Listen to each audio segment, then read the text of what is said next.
Em, el día de hoy vamos a tocar un tema que Dios puso en mi corazón desde hace unos meses y ha sido algo que desde el púlpito el pastor ha tocado en varias ocasiones y es el concepto de lo sobrenatural. Entonces, hoy el enfoque del estudio es el proceso de llegar a entender lo sobrenatural como un día a día, como un cotidiano, como algo que como cristianos tenemos que tener nosotros de alguna manera em, en nuestra cotidianidad. Entonces partimos ahí del concepto de qué es normalización. Entonces, si nos vamos a lo que habla el diccionario de normalización, nos habla de que es un proceso para ajustar o adaptar características de un producto, un servicio, un procedimiento, con la finalidad de que todo se asemeje a un modelo o una norma en común. Es decir, buscar un mecanismo para poner todo bajo una misma regla. Entonces, ¿qué significaría en nuestro caso? En nuestro caso es volver normal el hablar de el concepto de lo sobrenatural. Y es que nosotros tenemos que entender a qué Dios es al que servimos, a cuál Dios eh, es al que hemos rendido nuestras vidas. Entonces tenemos que partir de la premisa de qué es lo que se entiende como lo sobrenatural en Dios. Al hacer el análisis sintáctico, el sobrenatural viene del latín supra naturalis, que quiere decir por encima de lo natural. Es decir, todo lo que nosotros vamos a ver en Dios sobrepasa lo que son las leyes físicas y biológicas que rigen la creación. Porque si no tenemos algo sobresaliente, ¿cómo demostramos el poderío del Señor? Si eso se mezcla con lo común, ¿dónde estaríamos demostrando su grandeza, su soberanía? Cuando nosotros hacemos un abordaje en la palabra, nos damos cuenta de que Él se muestra a través de milagros, señales, maravillas, y eso se va desde el Génesis hasta que nosotros lo veamos al concluir el Nuevo Testamento. Y esto lo que nos lleva es a tener una evidencia de la omnipotencia y la cercanía de Dios que ha tenido con su pueblo. Un concepto importante es que lo sobrenatural nos permite también tener promesas cumplidas. Y ahí entonces nosotros vamos a tener el concepto de la fidelidad de Dios. Hay que recordar que la palabra nos habla de que Él no es hombre para mentir ni hijo de hombre para arrepentirse. Él también nos dice en su palabra que sus promesas son en Él sí y son amén. Es decir, lo que Dios promete lo va a cumplir en su tiempo, en su momento, según el plan que Él tenga para cada uno. Entonces, esta forma de alcanzar esas promesas cumplidas nos demuestra esa fidelidad de Dios, donde promete, aunque parezca para nosotros imposible, Él lo va a cumplir. Entonces vamos a ver un pequeño video.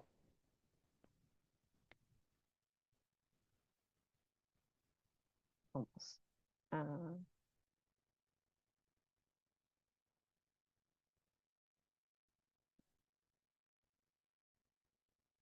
me indican, bueno, sí, ahí se ve. Permítanme para ver si puse el compartir con sonido. Ajá, aquí está. Ok. Y vamos a oír un poco acá este mensaje que me llama mucho la atención este enfoque profético de un pasaje, de un pasaje que hemos abordado mucho en la iglesia, que es la mujer del flujo de sangre, ¿verdad? Entonces, Tienes que escuchar este poderoso detalle escondido profético en la historia de cuando la mujer con el flujo de sangre tuvo un encuentro con Jesús. Es increíble, escucha esto. El último libro del Antiguo Testamento, Malaquías, contiene una profecía sobre la venida del Mesías que dice: para ustedes que temen mi nombre se levantará el sol de justicia con sanidad en sus alas. Ahora, cuando Malaquías dice que él traerá sanidad en sus alas, la palabra hebrea que se usa es kanaf, que puede traducirse como alas, pero también puede traducirse como borde u orilla o extremo de un manto o una prenda de vestir. Ahora, escucha esto, que aquí es donde se pone aún más interesante. Adelantémonos en el tiempo 400 años. Viene Jesús, y Jesús era un maestro judío, y los hombres judíos en los tiempos de la Biblia usaban unas túnicas que tenían flecos en los bordes, algo así como una franja decorativa. Y la palabra que se usaba para esos flecos era esta palabra kanaf. En otras palabras, el borde del manto del rabino era conocido como sus alas. El borde del manto era su kanaf. Ahora, vámonos a Marcos capítulo 5, donde está la mujer con el flujo de sangre. ¿Qué hizo esta mujer en su desesperación entre tanta multitud? Dice la Biblia que ella pensó: si tan solo tocara el kanaf del manto de Jesús, entonces seré salva. La palabra salva en griego es sozo, que es la misma palabra que también se usa para sanidad. Esta mujer sabía de la profecía de Malaquías, capítulo 4, que decía que durante 400 años el pueblo había estado esperando al Mesías que vendría con su sanidad en sus alas, sanidad en su kanaf. Y ella tuvo fe en que Jesús era aquel Mesías prometido, y por eso no le importó meterse entre la multitud para tocar el borde del manto de Jesús. Y escucha, fue sana. Tu problema más grande sigue siendo tu pecado, y el mío, el remedio, sigue siendo Jesús.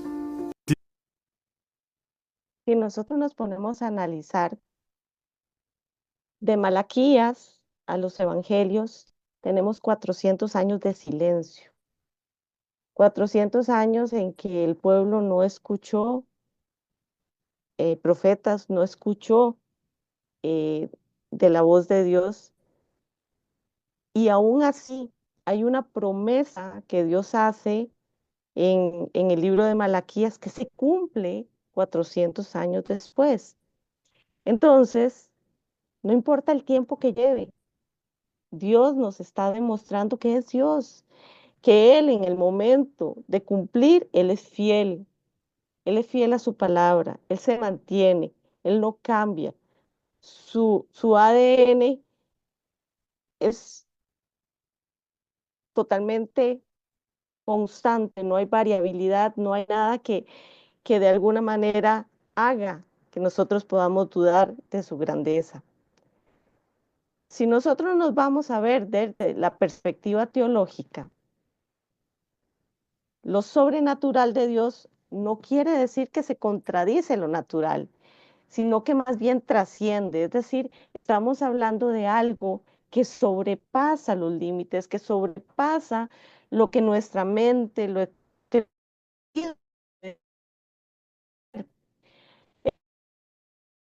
es una invitación a entender que la realidad no se limita a lo que podemos medir o explicar científicamente. Pero esto tiene que ver mucho también en cómo visualizamos a Dios, cómo entendemos al Dios al cual servimos. Y es que muchas veces, hace poco en una manifestación que el Espíritu Santo tuvo para algunos miembros de la iglesia, el Espíritu le dijo a varios hermanos: no me encierren en una caja, no me dejen encerrado en cuatro paredes, precisamente porque nuestra mentalidad es tan chiquita en realidad. Nosotros no podemos imaginar la dimensión de su grandeza y queremos adaptar entonces su grandeza a nuestra propia capacidad. Entonces, es lo que nos lleva es a entender que para los creyentes lo sobrenatural es una forma de experimentar una presencia activa de Dios en la historia y en nuestra vida personal. es empezar a entender cómo está actuando en nosotros, empezar a entender que nosotros, como dice su palabra, estamos en el mundo, pero no somos del mundo. Nosotros tenemos que empezar a ver todo con ojos espirituales, empezando a entender la grandeza, la superioridad de ese Dios y por ende entender que somos sus hijos y como sus hijos, Él nos ha dado también potestades para poder trabajar en ese mundo sobrenatural. Dentro de esto nosotros vamos a tener que lo sobrenatural se entiende como una manifestación directa de su poder y la presencia en la vida del creyente en la iglesia, pero que no es solamente pensar en que cuando estamos hablando de Dios y de estos procesos sobrenaturales, son procesos extraordinarios, no estamos hablando de que sean solo campañas evangelísticas, no, es la acción continua, es entender que Dios trasciende lo natural para confirmar su soberanía. Entonces, en el momento que nosotros entendamos ese mensaje del Señor, empezamos a abrir esa expectativa hacia lo sobrenatural. Y es que tal vez en algunas denominaciones, en algunas iglesias, esto a veces se vuelve un poco tabú. Empezar un poco a hablar de lo sobrenatural es empezar a hablar de temas como que no fueran propios de la iglesia. Pero nosotros tenemos que reconocer entonces que hay un centro o una centralidad bíblica. Lo sobrenatural a lo que nos referimos se debe interpretar siempre a la luz de la escritura. Los milagros, las sanidades, las liberaciones deben ser vistos en las iglesias como una confirmación de la verdad del Evangelio. Es decir, no es que lo sobrenatural sustituya la fe y que se crea que los milagros son las señales, pero la fe es lo que se fundamenta en la palabra de Dios. Aquí es muy importante también tener cuidado, porque nosotros debemos tener atención a no buscar lo sobrenatural como un espectáculo o como un beneficio material, sino que Dios ha permitido esto sobrenatural con un propósito de glorificarlo a Él y edificar a la iglesia.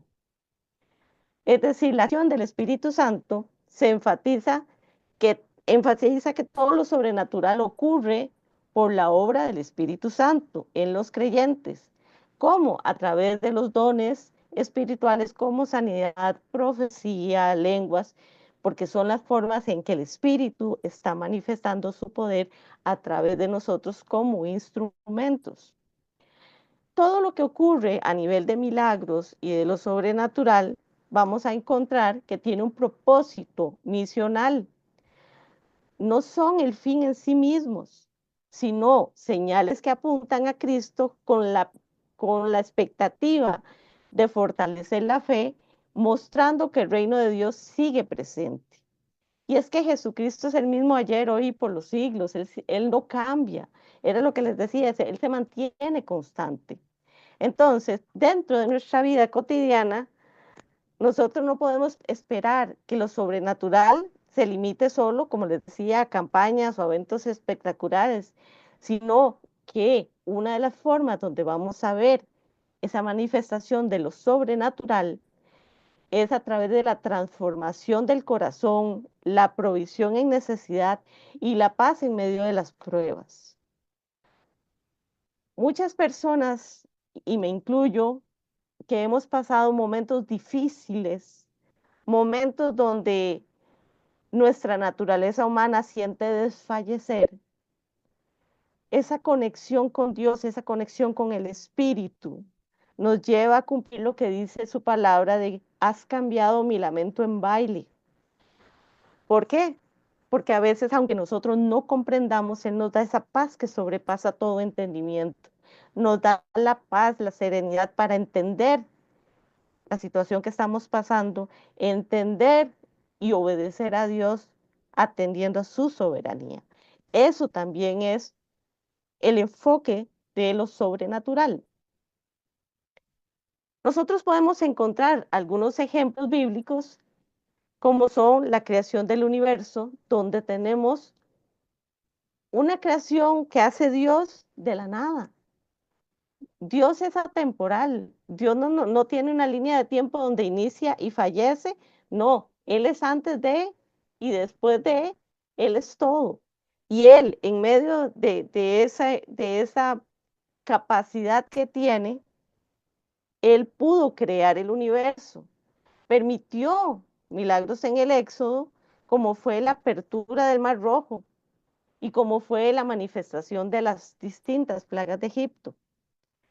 Manifestó a través de Jesús en sanidades, multiplicación de panes, caminar sobre el agua. Cuando nosotros hablamos de caminar sobre el agua, si lo analizamos desde la óptica física, el ser humano va a pesar más que lo que tiene la capacidad de soporte el agua. Entonces, cuando hablamos de lo sobrenatural que vimos al principio, donde dice que sobrepasa las leyes naturales, Él nos ha demostrado que Él puede caminar sobre las aguas sin ningún problema, que Él puede hacer todo eso precisamente porque es Dios. Y a través del Pentecostés, Él nos demuestra también el derramamiento del Espíritu Santo con señales tanto visibles como audibles. ¿Cuál es la importancia dentro de la fe cristiana? Que esto nos permite revelar el carácter de Dios, su poder, su amor, su fidelidad. Invita a la confianza, muestra que la realidad no se limita a lo que vemos o a lo que podemos explicar científicamente. Y ahí yo les dejo una pregunta a cada uno. ¿Cuál es su nivel de fe? ¿Qué cosas cree usted que Dios puede hacer? ¿Se siente usted como cristiano en este momento en la capacidad de venir y orar por alguien que murió y se pueda levantar? Cuando usted ora por sanidad por una persona, entendiendo también que tenemos que siempre sujetarnos a la voluntad de Dios, lo hace creyendo fielmente que esa persona, si es la voluntad de Dios, se va a sanar. Muchas veces nos da miedo al orar, hablar de todo esto, pero no, el mismo poder que tenían los apóstoles son el mismo poder que como hijos de Dios se nos ha otorgado. El mismo poder que tenía Pedro y los discípulos, que con solo la sombra sanaban, es el mismo poder que usted tiene. Es el mismo Dios, es el mismo Espíritu Santo. Pero entonces hay un aspecto de la fe que es muy importante y es entender quién es el que rige nuestra vida, cómo debe ser guiada, cómo transforma nuestras vidas, cómo hay un proceso de conversión, un proceso de nacimiento, los cuales son considerados sobrenaturales, porque son a través del Espíritu Santo. Si usted le habla a una persona inconversa de lo que Dios puede hacer en su vida, es difícil que él pueda creer, porque la palabra de Dios dice que la palabra es locura para aquellos que se pierden. Y es precisamente porque nosotros tenemos que tener una medida de nuestra fe puesta en que el Señor actúa a través del Espíritu Santo con un efecto transformador. Y tenemos milagros en diferentes ópticas. Tenemos milagros que se han desarrollado en la naturaleza, lo que hablábamos de la creación del universo, que lo vamos a encontrar en Génesis 1, donde nos habla de un Dios que crea todo de la nada. Tenemos otra demostración en Génesis 7, donde hablamos del diluvio universal, donde hay un juicio, pero hay también la preservación de Noé y su familia. Tenemos otra en Éxodo 14, que es cuando el mar rojo se abre para que Israel pueda cruzar en seco.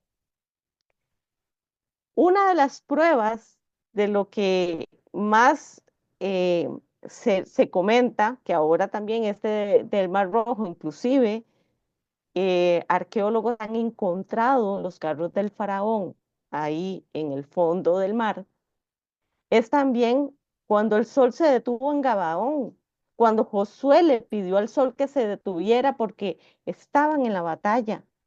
Aquí Dios prolongó el día para la victoria.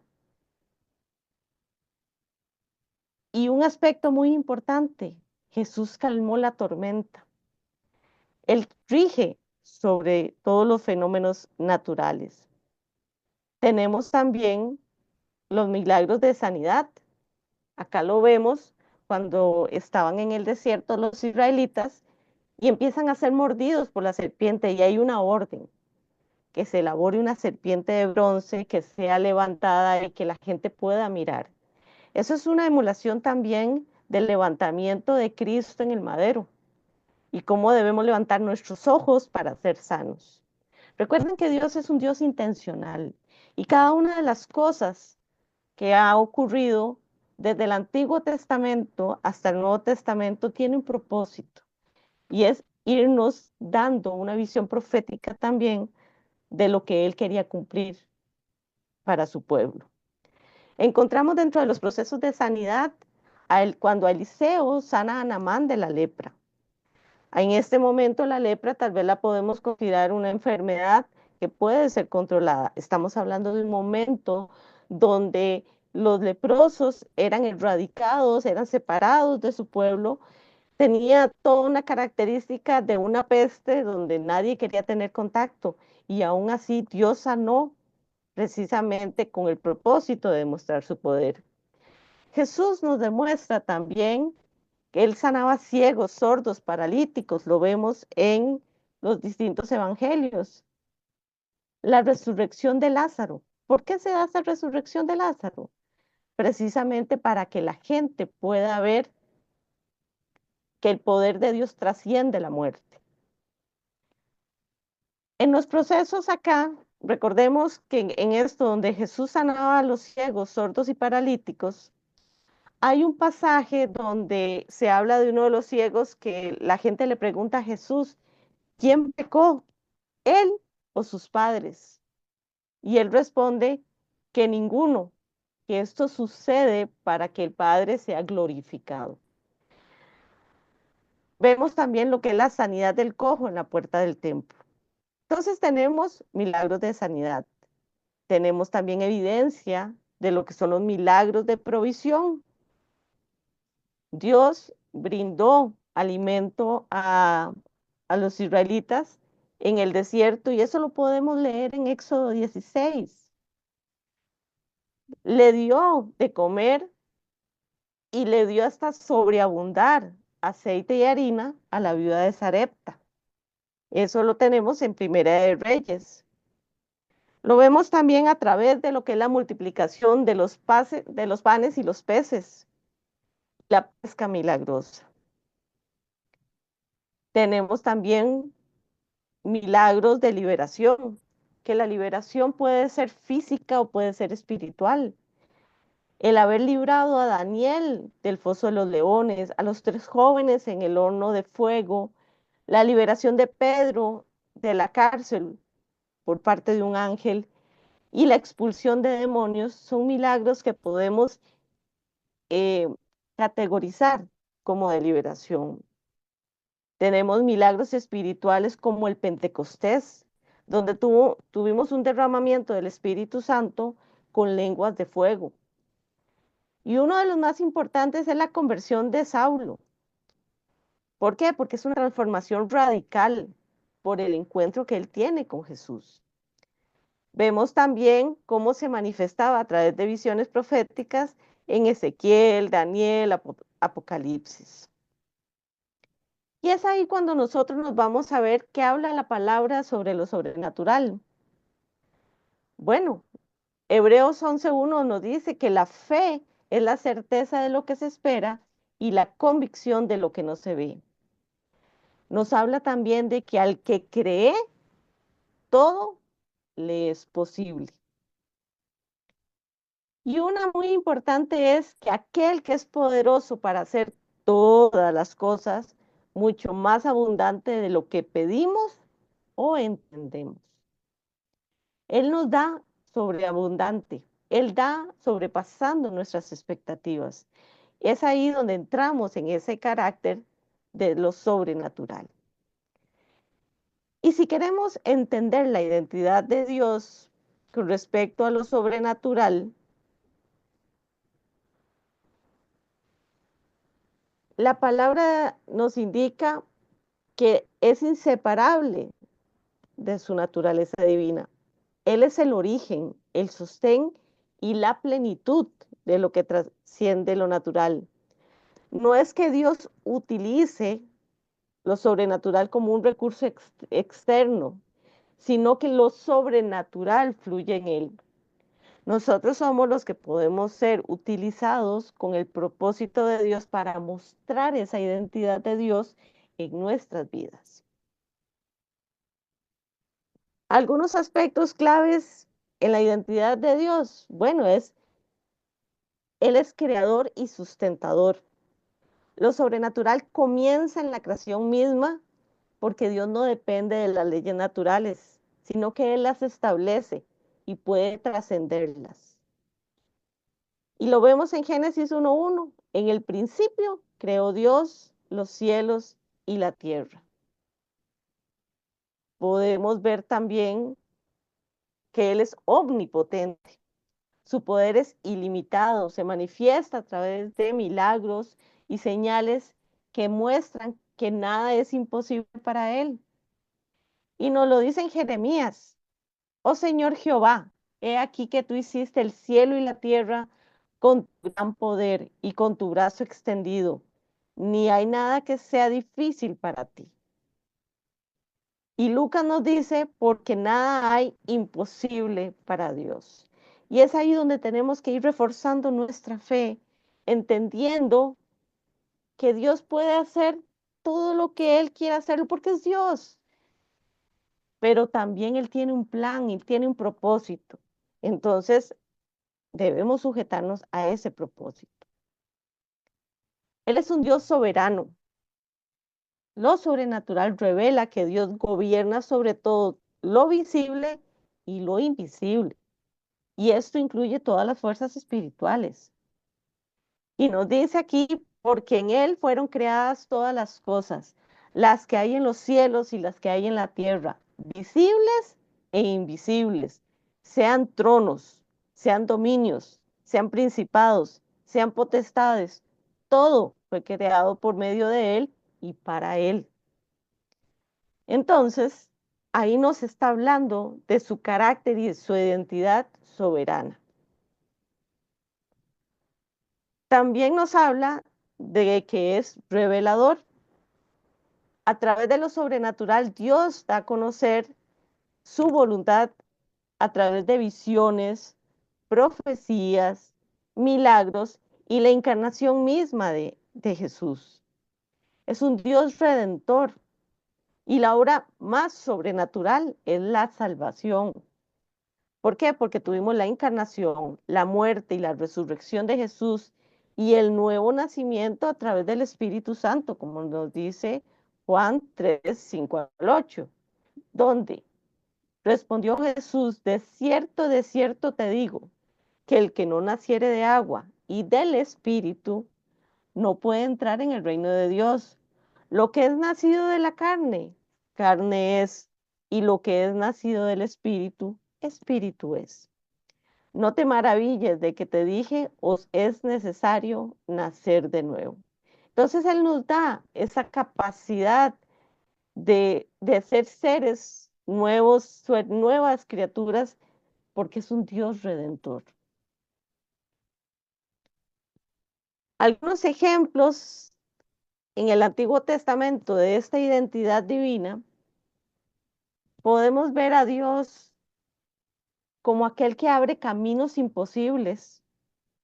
Nos enseña a través del Mar Rojo cómo dio su provisión de maná y cómo dentro de esa protección, abriendo esos caminos, teníamos el fuego en el Sinaí. A través de Jesús, nosotros vamos a ver cómo Dios se muestra cercano, sanando, liberando y resucitando, siendo la resurrección la máxima expresión de su identidad sobrenatural. ¿Y cómo se manifiesta esa identidad en la iglesia? El Espíritu Santo va a capacitar con dones y con poder, mostrando que Dios sigue actuando más allá de lo natural. Pero, ¿cómo inicia lo sobrenatural? Y esto es parte de un libro que se llama Haciendo lo que Jesús hizo, donde describe en uno de sus capítulos los pasos para poder entrar a ese mundo sobrenatural. Esto lo podemos hacer a través del bautismo del Espíritu Santo, cuyo propósito es darnos una investidura de poder del cielo para que seamos testigos eficaces de Jesucristo.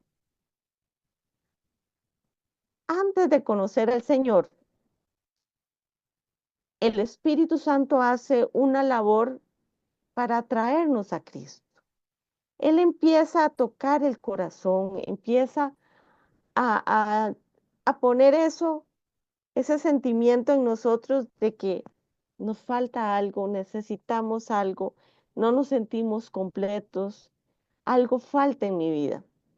Y es precisamente esa atracción que el Espíritu Santo está haciendo para llegar a la aceptación de Jesús como Señor y Salvador. En el momento que nosotros recibimos a Jesús, recibimos al Espíritu Santo. Eso nos permite la aceptación de Cristo y arrepentirnos de nuestros pecados, naciendo de nuevo. El bautismo del Espíritu Santo ocurre cuando viene sobre el creyente algo que nosotros le hemos pedido al Padre. Y es algo que nosotros queremos demostrar ser más allá. Recuerden que la palabra habla de que mengue yo para que Él crezca en mí. Yo tengo que demostrar que soy diferente. Tengo que demostrar ese carácter de Dios en nuestra vida. Tengo que demostrar como Moisés cuando bajaba del monte una cara resplandeciente. Esa cara resplandeciente serán los mecanismos de testimonio que podamos dar a otros de lo que Dios hace en nuestras vidas.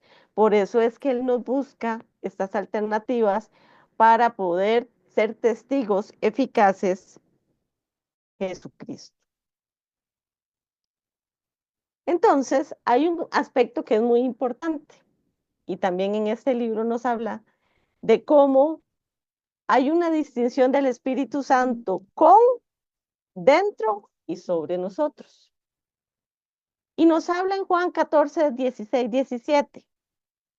Y yo rogaré al Padre y os dará otro consolador para que esté con vosotros para siempre. El Espíritu de verdad, el cual el mundo no puede recibir porque no le ve ni le conoce, pero vosotros le conoceréis porque mora con vosotros y estará con vosotros. En Hechos 8, 15, 17 nos dice, los cuales, habiendo venido, oraron por ellos para que recibiesen el Espíritu Santo, porque aún no había descendido sobre ninguno de ellos, sino que solamente habían sido bautizados en el nombre de Jesús. Véase que ahí nos está diciendo que ya había habido un bautismo en agua, pero faltaba el bautismo del Espíritu. Entonces les imponían las manos y recibían al Espíritu Santo. Por su parte, en Hechos 10, 44, 46 nos dice, mientras aún hablaba Pedro estas palabras, el Espíritu Santo cayó sobre todos los que oían el discurso. Y los fieles de la circuncisión que habían venido con Pedro se quedaron atónitos de que también sobre los gentiles se derramase el don del Espíritu Santo, porque los oían que hablaban en lenguas y que magnificaban a Dios. Recuerden que la manifestación de los milagros, de las sanidades y todo, es un mecanismo que utiliza Dios para convencimiento, para aquellos que no creen, porque es la forma en que ellos puedan percibir lo que Dios puede hacer. En Hechos 19, 5 y 6 dice, cuando oyeron esto, fueron bautizados en el nombre de Jesús. Y habiéndoles impuesto Pablo las manos, vino sobre ellos el Espíritu Santo y hablaban en lenguas y profetizaban. Entonces, en resumen, acá nosotros podemos ver que el Espíritu Santo hizo una función para traernos al Salvador antes de nuestra salvación.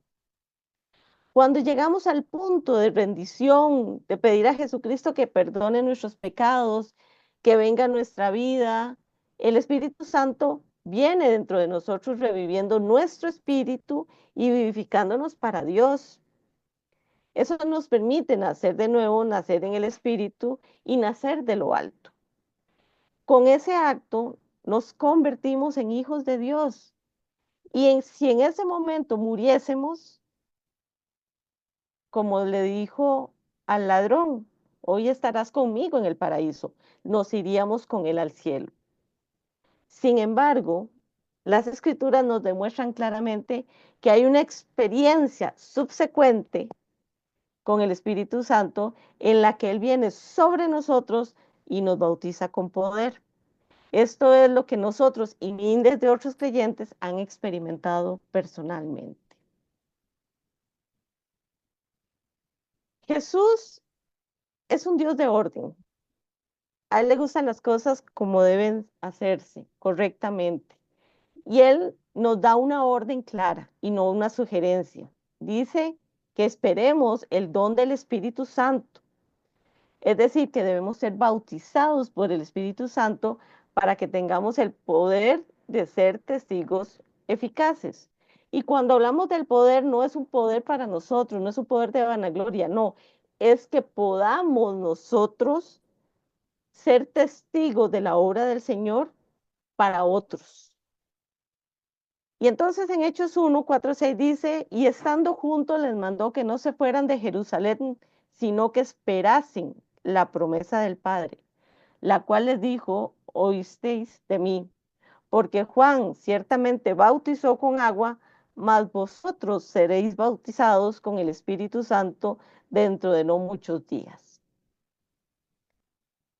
En Hechos 1:8 nos indica, pero recibiréis poder cuando haya venido sobre vosotros el Espíritu Santo, y me seréis testigos en Jerusalén, en toda Judea, en Samaria y hasta lo último de la tierra. Nuevamente, son órdenes. Y es acá donde nos está diciendo que vamos a ser testigos, pero que debemos recibir antes ese bautismo del Espíritu Santo.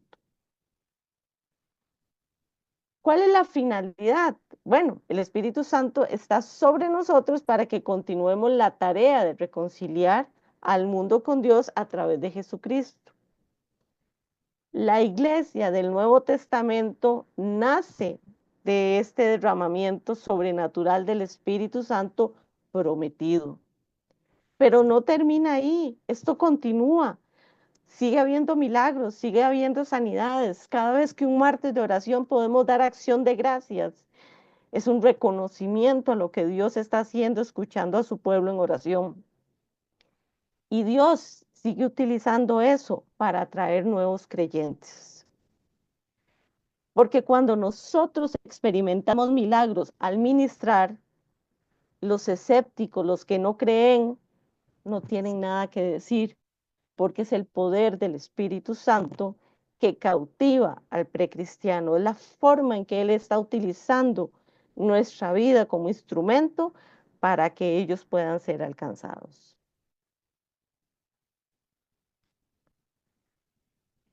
Hay una historia en Hechos 9:13 donde encontramos a Simón que ejercía en algún momento la magia en la ciudad y que había engañado a mucha gente en Samaria.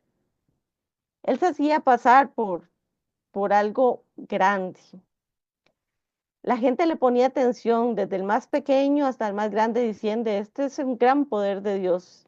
Le estaban atentos porque con sus artes mágicas les habían engañado mucho tiempo. Recuerden que engañadores vamos a tener muchos. Pero cuando creyeron a Felipe, que anunciaba el evangelio del reino de Dios y el nombre de Jesucristo, se bautizaban hombres y mujeres. El mismo Simón creyó y habiéndose bautizado estaba siempre con Felipe y viendo las señales y grandes milagros que se hacían, estaba atónito. Cuando nosotros somos obedientes a la guía del Espíritu Santo, podremos experimentar lo mismo que Felipe. Tenemos que tener esa llenura del Espíritu para que se manifiesten grandes señales y grandes prodigios. Pero ¿cuál es el punto importante? Que sin fe es imposible agradar a Dios.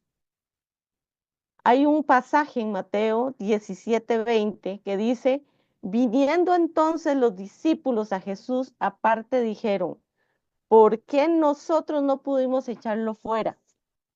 Jesús les dijo, por vuestra poca fe.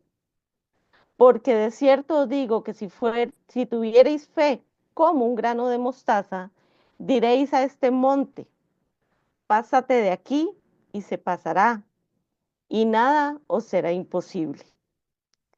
Cuando estamos hablando del grano de mostaza, no se habla del tamaño, sino de la calidad de nuestra fe. Esta es una semilla muy resistente, es una semilla que crece rápidamente, germina entre 3 y 7 días en suelos húmedos, en suelos templados, entre 10 y 25 grados. Pasa de ser una pequeña semilla a un arbusto de 1 o 2 metros en un tiempo de 80 a 90 días. Produce flores amarillas que se convierten en vainas llenas de nuevas semillas. Prefiere pleno sol y riegos moderados. Sus raíces crecen y prosperará aún en la situación más difícil. Y encontramos una enseñanza muy interesante que quería compartir con ustedes al respecto.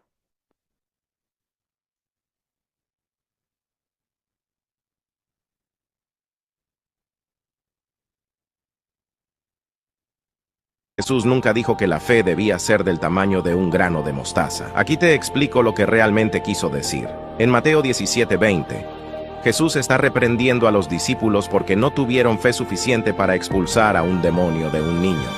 Después de eso, Jesús utiliza el ejemplo del grano de mostaza y escucha lo que realmente dice. De cierto os digo que, si tuvieran fe como un grano de mostaza. Observa que Jesús no habló del tamaño, sino de ser como un grano de mostaza. El objetivo de Jesús no era hablar sobre el tamaño, sino sobre la calidad de la fe. Entonces, ¿cuál es la relación de nuestra fe con un grano de mostaza? Primero, el grano de mostaza es la semilla más resistente que existe. Incluso si es pisoteada o quemada, no se quiebra. Esto nos enseña que nuestra fe debe ser resistente. Segundo, el grano de mostaza, cuando se siembra, crece muy rápido y se convierte en un árbol grande y fuerte. Necesitamos tener una fe que crezca rápido y que sea fuerte e inquebrantable. Y por último, pero no menos importante, el grano de mostaza es la única semilla en el mundo que no es híbrida, es decir, no se mezcla con ninguna otra semilla. Ni un científico puede mezclar la semilla de mostaza con otra semilla. Nuestra fe debe ser genuina y única, sin mezclas. Así que, en resumen, Jesús no estaba hablando del tamaño de la fe, sino de su calidad y características. Nuestra fe debe ser resistente, crecer rápidamente y ser genuina. Espero que esto aclare el significado real detrás de la metáfora del grano de mostaza en el contexto bíblico.